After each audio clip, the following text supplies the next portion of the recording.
Olá, como estão? Sabem que sempre quero pensar que estão bem e oro para que de verdade estén bem. Não significa que a vida seja perfeita, porque não lo é.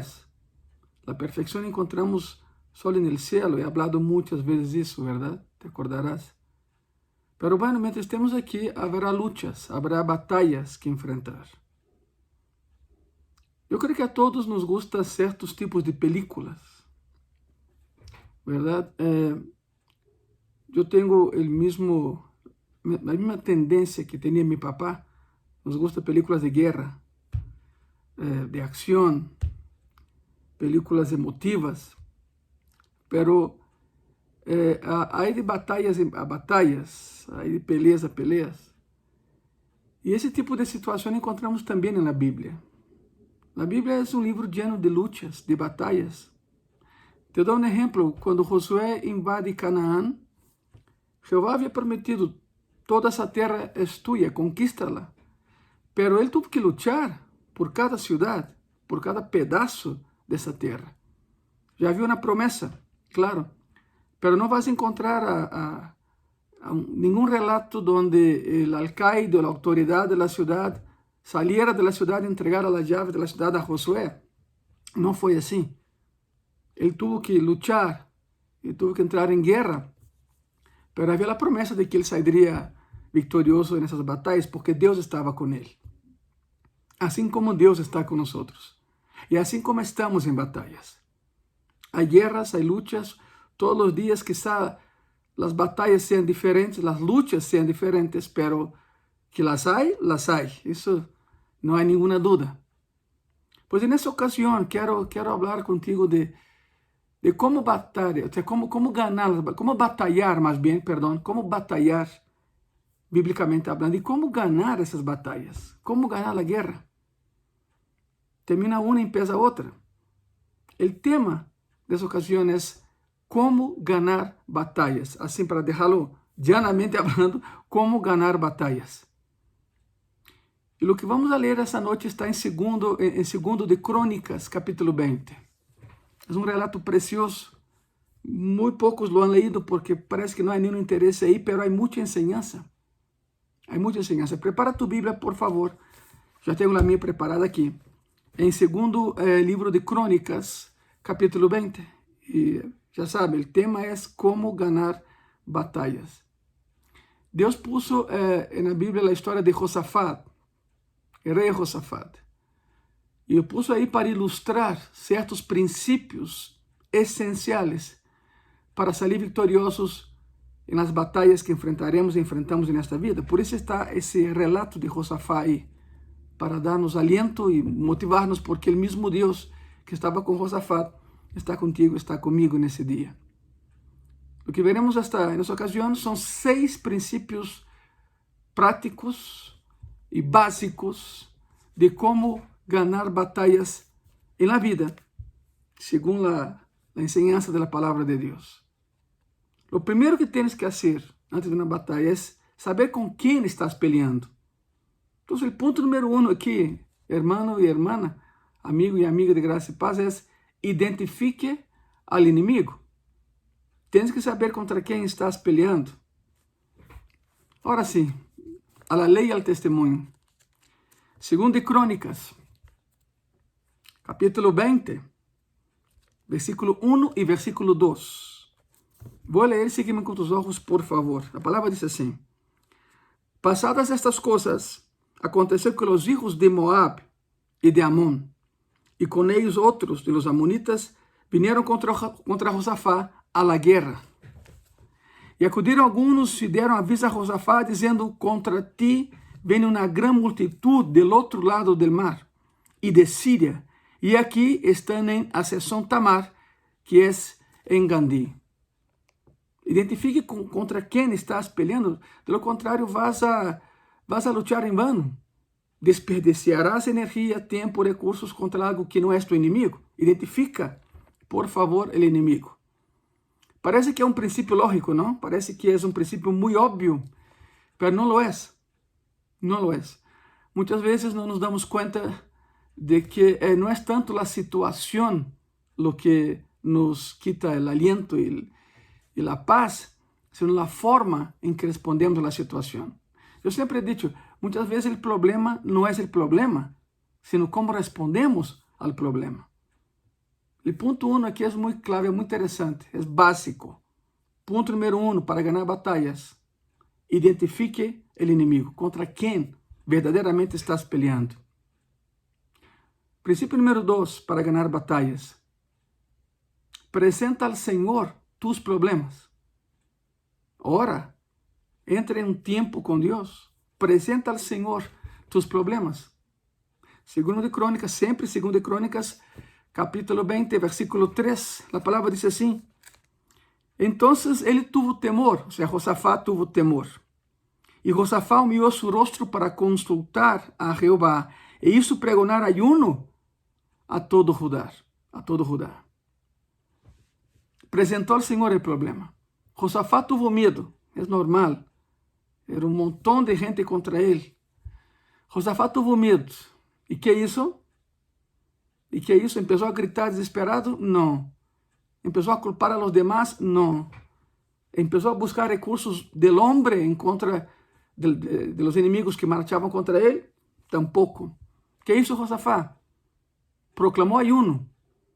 Convocó al pueblo para orar y se humilló delante de Jehová. ¿Entiende la dimensión de eso, verdad? El hombre no cambia al hombre, pero Dios sí lo hace. Dios sí lo puede hacer. Sencillamente la oración, hermano, hermana, la oración debe ser la primera arma que usemos cuando nos enfrentamos a las batallas de la vida, no la última. Tiene que ser la primera, no la última. Me gusta contar una historia real. Cuando estuve en Canadá me la contaron y yo escuché de la boca de uno de los protagonistas. 5 pastores de Montreal fueron a hacer un retiro espiritual. Los 5 nada más. Entonces el pacto era, dejaremos en casa celulares y todo eso, no queremos distracciones ni distractores. Entonces rentaron una cabaña en la montaña, en la carretera entre Montreal y Ottawa. Son 3 horas de camino, ese tramo. Pues en ese tramo rentaron una cabaña en la montaña, aislado de todos, para pasar ahí un fin de semana, los 5 pastores, ¿verdad? Como un retiro espiritual pastoral, para que entiendan mejor. Pues fueron a esa montaña y entonces antes consultaron el tiempo. Es una región donde cae mucha nieve, pero no había pronóstico de excesiva nieve, una nieve normal. Era mes de enero. Entonces, para empezar el año eclesiástico, digamos así, programar ese ayuno, 5 pastores, todos canadienses. Bueno, la cosa es que fueron a la cabaña y en la primera noche que pasaron allá, cayó mucha nieve. Fue la peor nevada, digamos así, de los últimos 50 años en la región. O sea, el pronóstico del tiempo se había equivocado otra vez. Cuando amanecieron no podían abrir la cabaña porque había caído tanta nieve y la puerta se abría hacia afuera. Error, ¿no? Hacia afuera. Y no podían abrir. Las ventanas también se abrían hacia afuera. No podían abrir las ventanas. La cabaña estaba soterrada, estaba enterrada por la nieve. Porque cayó mucha nieve de la tarde hasta la mañana del otro día. Y seguía cayendo nieve. La chimenea no podían usar porque estaba tapada, tapizada, digamos así, de nieve también. Había un tapón y ellos pensaban, si abrimos el tapón va a caer toda la nieve adentro. Bueno, y empezaron a ver cómo salimos de aquí, ¿no? La situación es grave, es una emergencia. ¿Qué hacemos? Pues empezaron a intentar abrir la puerta. La puerta no abría. Lograron quitar una hoja de una ventana, pero la nieve era muy espesa, ya casi hielo. Y entonces empezaron con las cucharas que había en la cabaña. No habían llevado ni pico ni pala, no se imaginaba esa situación. La cosa es que se esforzaron todo el día para intentar sacar un poco de nieve. Sacaron un poquito, pero no podían salir de ahí. Se desesperaron, dijeron, no sabe dónde estamos porque no dejaron avisado a nadie dónde iban a estar. Y no pudieron quitar la nieve para poder salir. La situación era desesperadora, ¿no? Se sentaron entonces en la sala, ya terminando la tarde, angustiados, en silencio. Habían intentado de todo para poder salir de ahí y no había cómo. Hasta que uno de los pastores tuvo la excelente idea y dijo, oye, hermanos, ¿por qué no oramos? ¿Se dan cuenta de eso? ¿Por qué no oramos? Después que había intentado de todo, el último recurso fue la oración. Y esa persona que me dijo eso era uno de los 5 y me dijo, Ángelo, me da mucha pena reconocer eso, pero eso fue lo que sucedió y aprendí la lección. Y se lo comenté a mi iglesia y pedí perdón a Dios. Y él me dijo, porque la oración no es la última arma a ser usada, es la primera y muchas veces la única necesaria. Bueno, pues los pastores allá, los 5, empezaron a orar y pocos minutos después que estaban orando, escuchaban explosiones afuera de la cabaña. Eran cartuchos de dinamita controlados, porque ellos saben hacer, para abrir un poco la nieve para poder sacarlos de ahí. Y entonces resulta que era un helicóptero de la Guardia Nacional de Canadá rescatando a los 5 pastores. Lograron quitar la nieve a bombazos, a dinamitazos, ¿no? Explosión controlada, claro. Abrieron un hueco en la nieve y por ahí sacaron a los 5 pastores. Y sobrevolando de regreso a Montreal, un pastor, uno de los 5, preguntó a un oficial que estaba y dijo, oye, ¿cómo nos descubrieron? ¿Cómo nos encontraron? Y el oficial dijo, pues lógico, ustedes prendieron la chimenea, entonces vimos el humo, pero no vimos la cabaña y vimos que estaba soterrada la cabaña, entonces por eso, por el humo de la chimenea que ustedes prendieron, pudimos sacarlos. Se hizo un silencio en los 5 pastores, no comentaron nada, porque todos sabían que nunca habían prendido la chimenea. No había cómo prender fuego en la chimenea debido a la nieve. ¿Cuál es la ilustración aquí? ¿Cuál es la enseñanza aquí? La oración. Fue lo que hizo Josafat para enfrentar esa batalla. Josafat proclamó ayuno, convocó al pueblo para orar y se humilló delante de Dios. Es el segundo paso para ganar una batalla. El primero es identificar el enemigo, acuérdate. El segundo es presenta al Señor tus problemas. Número 3, paso número 3, reconozca tus limitaciones. O sea, tenemos que reconocer que no podemos todo. Reconozca tus limitaciones. El versículo 3 dice así, estamos en 2 Crónicas 20, versículo 3 dice así. Entonces tuvo temor, presentó al Señor su problema. Versículo 4, tuvo temor. El 4, y se reunieron los de Judá para pedir socorro a Jehová. Y también de todas las ciudades de Judá vinieron a pedir ayuda a Jehová. Reconocieron sus limitaciones. Solo hay una clase de personas en el mundo, hermano y hermana. Solo hay una clase de personas en el mundo a las cuales Dios no ayuda. Son las personas que piensan que no necesitan ayuda de Dios. La soberbia, ¿no? La prepotencia. La vida cristiana es una vida sobrenatural, hermanos. Y la única manera de vivirla es con el poder sobrenatural del Espíritu Santo de Dios. Por lo tanto, ellos reconocieron sus limitaciones. Reconocieron que no podían. Es el tercer punto. Reconozca tus limitaciones. Y se reunieron en Judá para pedir socorro a Jehová. No tengamos miedo de hacerlo. Tenemos que hacerlo. No podemos todo, pero Dios sí lo puede todo. Después, dependa de los recursos de Dios. Identifica al enemigo. Presenta a Dios tus problemas. Reconozca que no puedes todo. Número 4. Dependa de los recursos de Dios. Y aquí es un tramo muy largo, de versículo 6 al versículo 12. Te lo voy a leer. Sígueme ahí con tus ojos, por favor. Y dijo, se reunieron en el atrio del templo y, versículo 6, y dijo, Jehová, Dios de nuestros padres, ¿no eres tú Dios en los cielos y tienes dominio sobre todos los reinos de las naciones?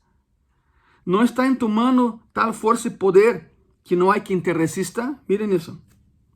Dios nuestro, ¿no echaste tú los moradores de esta tierra delante de tu pueblo Israel y la diste a la descendencia de Abraham, tu amigo, para siempre?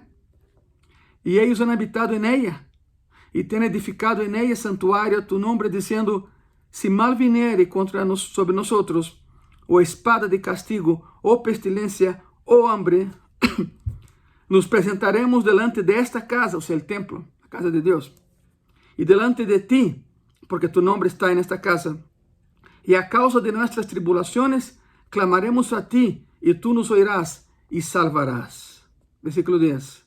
Ahora pues, he aquí los hijos de Amón y de Moab y los del monte de Seir, a cuya tierra no quisiste que pasase Israel cuando venía de la tierra de Egipto. ¿Y por qué no quiso Jehová que pasaron ahí? Porque esas personas eran malas, eran terribles. Por eso Jehová los desvió y no pasaron por ahí en el Éxodo, sino que se apartase de ellos y no los destruyese. Jehová no quería destruirlos, los destruiría, pero evitó la destrucción, salvó a los de esas tribus, haciendo con que Israel pasara por otro lado. ¿Y por qué? Porque Jehová es un Dios de amor, no quiere matar a nadie. Versículo 11. Y aquí ellos nos dan el pago, viniendo a arrojarnos de la heredad que tú nos diste en posesión. Josafat dice, mira, los mismos que tú salvaste, impidiendo que Israel pasara por ahí, pues vienen a matarnos, los mismos. Oh Dios nuestro, ¿no los juzgarás tú? Porque nosotros no hay fuerza contra tan grande multitud que viene contra nosotros. No sabemos qué hacer y a ti volvemos nuestros ojos. A ti volvemos nuestros ojos. Por lo tanto, el punto 4 es, dependa de los recursos de Dios. Necesitamos poner nuestra mirada en el Señor, no en el problema que está enfrente de nosotros. Las circunstancias son como un colchón, aprendan eso. Las circunstancias de tu vida son como un colchón. Si estamos encima, descansamos tranquilos. Pero si estamos debajo, podemos asfixiarnos. Tú decides dónde quieres estar, sobre el problema o bajo el problema. Si mantenemos la mirada en el Señor, Él nos pone por encima de nuestras tribulaciones, problemas y circunstancias. Y descansamos. Descansamos en el Señor. Tú decides dónde quieres estar. Pero tienes que depender de los recursos de Dios. No de tu sabiduría, no de tu inteligencia, no de tu dinero, no de tu posición social. No, dependa de los recursos de Dios. ¿Y después qué hago? ¿Cuál es el siguiente paso? Paso número 5 para ganar una batalla. Descanse en fe. Descanse en fe. Capítulo 20 de 2 Crónicas, versículo 15 y 17. Dice así, y dijo, oíd Judá todo y vosotros moradores de Jerusalén, y tú, rey Josafá. Porque vino un profeta, el profeta Jaasiel. El profeta Jaasiel vino de esas palabras. Y dijo, oíd Judá todo y vosotros moradores de Jerusalén, y tú, rey Josafat. Jehová os dice así, no temáis, ni os amedrentéis delante de esa multitud tan grande, porque no es vuestra la guerra, sino de Dios. ¿Cuántos quisiéramos escuchar algo así? Amén, ¿no? Pues Dios te dice eso todos los días. No es tuya la batalla, es mía. Déjalo a mí. Sigue caminando, pero deja que yo pelee por ti. Muchas veces no entendemos porque no queremos depender de Dios.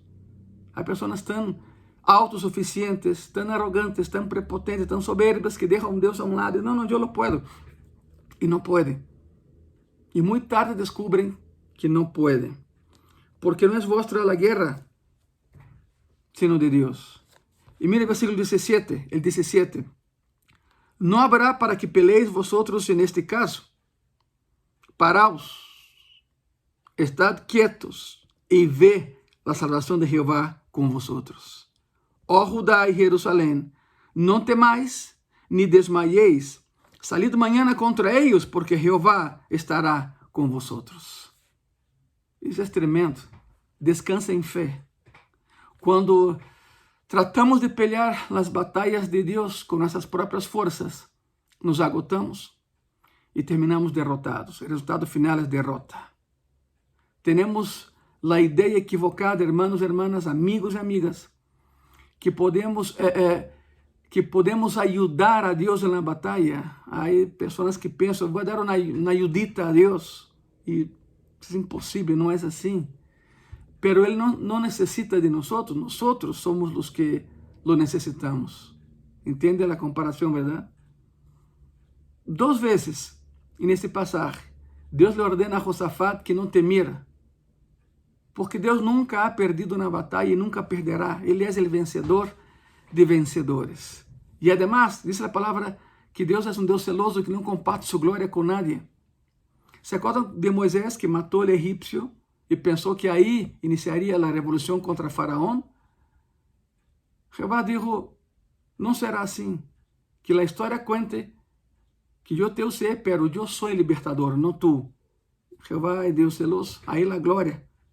A Él toda la gloria. Por lo tanto, el punto número 5 aquí para ganar batallas es descansa en fe. Es lo que el profeta Jaasiel dijo a Josafat de parte del Señor. No habrá pelea, pero mañana salgan a pelear, pero no habrá pelea. Yo estaré con vosotros, estaré con ustedes. 6º paso y último paso para ganar batallas a la manera bíblica, a la manera de Dios, no a la manera humana. Número 6. Agradezca a Dios anticipadamente. Agradezca a Dios anticipadamente. Mire el versículo 21. Y habido consejo con el pueblo, puso a algunos que cantasen y alabasen a Jehová. La táctica de guerra. Oye, general Josafat, ¿qué vamos a hacer mañana? Vamos a cantar. Vamos a salir cantando. Parece lógico, ¿no? Es curioso, pero no sé si ustedes sabían. Cuando Israel entraba en guerra, los músicos iban primero. Los músicos marchaban antes del pueblo. Los músicos marchaban delante del ejército de Israel. Y no llevaban armas. ¿Por qué? Porque los enemigos temblaban cuando escuchaban las músicas, porque sabían que detrás de la música estaba un pueblo que servía a Jehová y Jehová estaba con ellos. Entonces, la alabanza ya era victoria. La alabanza metía miedo en el corazón de los enemigos, porque sabían que detrás de esa música venía Jehová y venía con todo. Y habido consejo con el pueblo, puso a algunos que cantasen alabanza a Jehová, vestidos de ornamentos sagrados, mientras salía la gente armada, y que dijesen, glorificad a Jehová, porque su misericordia es para siempre. Su misericordia es para siempre. Por eso, agradezca a Dios anticipadamente.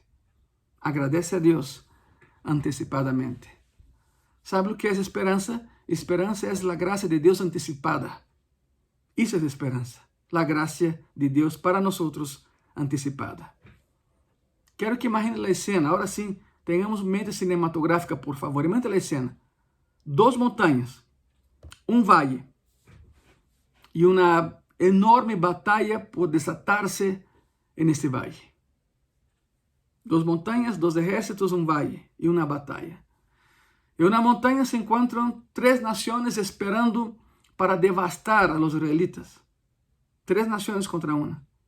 En la otra están los israelitas, los hebreos, liderados por Josafat. ¿Y qué hicieron ellos? Cantaron y alabaron a Jehová. Esa es acción de gracias. Hay poder en la acción de gracias. La acción de gracias es agradecer a Dios por anticipado. La esperanza es la gracia de Dios anticipada. ¿Cómo terminó esa historia? ¿Cómo termina esa historia y la batalla? Está en el versículo 22. Y cuando comenzaron a entonar cantos de alabanza, Jehová puso contra los hijos de Amón, de Moab y del monte de Seir, ahí están los 3 contra Israel, las emboscadas, de ellos mismos que venían contra Judá y se mataron los unos a los otros. Esa es la conclusión. ¿Cómo terminó? En victoria. Cuando ellos empezaron a bajar la montaña, cuando los hebreos empezaron a bajar la montaña cantando y alabando, y en ese lado Jehová empezó a turbar a los enemigos, a los 3 enemigos, y entre ellos se mataron. Quando terminaram de subir a montanha, já não havia com que pelear. Jeová já havia peleado por eles. ¿Saben algo? Es una historia muy bonita, pero ¿cómo concluye con la victoria? Pero todavía hay cristianos, y hablo de cristianos, que dudan del poder de Dios en la batalla. No es cruzar los brazos. Acuérdense del ejemplo que les di de Josué, que conquistó la tierra prometida, pero sí tuvo que batallar, sabedor que era que la victoria ya era de él, pero salía a batallar. La única ocasión en que desobedeció a Dios, perdió, y fue contra Jai. Después que cae Jericó, después que Jehová tumba, digamos así, a Jericó, Josué marcha contra Jai, desobedeciendo al Señor, no oró al Señor, y entonces Jai le da una paliza. Y después Josué, obedeciendo a Dios, envía más soldados, se arrepiente de la tontería que había cometido, y entonces derrota a Jai. Derrotó así a todas las ciudades, porque obedeció al Señor.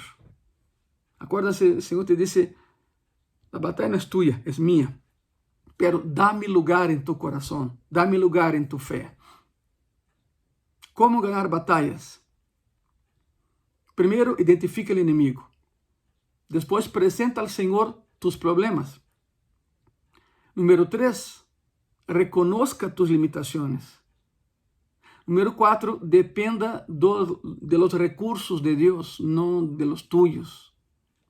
Después, descansa en fe. Agradece a Dios anticipadamente y la conclusión de todo eso es que tendrás victoria de Dios en tu vida. Así se ganan batallas, a la manera bíblica, a la manera de Dios, no a la manera del hombre, no la tuya ni la mía, sino la de Dios. ¿Por qué no oramos? Cierren sus ojos, por favor, y creamos y confiemos en el Dios que gana batallas. Amado Señor Jesucristo, declaramos que tú eres Rey, Señor, y Señor en las batallas. Quizá mi hermano, mi hermana, mi amigo, mi amiga están en ese momento atravesando por una crisis, una batalla, Señor. Sé con ellos, sé con ellas, por favor, Padre. Ayúdalos, ayúdalas y ayúdanos a todos, Señor, a entender que cuando entramos en un campo de batalla, cuando marchamos a la batalla, tú estás con nosotros. Tú vas delante de nosotros, Señor. Aumenta nuestra fe para que podamos sentir tu presencia aún en medio de la batalla más acérrima, más terrible, Señor. Así como estabas con Josafat, así como estabas con Josué antes, Señor. Estás con mi hermano, con mi hermana, estás conmigo, estás con nosotros, porque eres Señor en las batallas. Por adelantado te agradecemos, Señor, porque quizá las cosas no estén bien, pero todo terminará bien si estamos en tus manos. Y ahí es donde queremos estar. Por eso, gracias, Señor, te entregamos nuestra batalla. A partir de ese momento te entregamos nuestras luchas, porque eres más que vencedor, Señor. Gracias, en el nombre de Jesús. Amén. Entreguen la batalla al Señor. Tú no estás solo, tú no estás sola. Confiemos en Él y así obtenemos la victoria. Nos vemos el próximo domingo. Acuérdense que el domingo daremos la segunda parte en Gracia y Paz del tema que estamos viendo, que es el camino al cielo, ¿verdad? Parte 2. Pero eso es el próximo domingo en Gracia y Paz. ¿Cómo ganar batallas? Quédate con la lección de hoy, por favor. Que Dios te bendiga.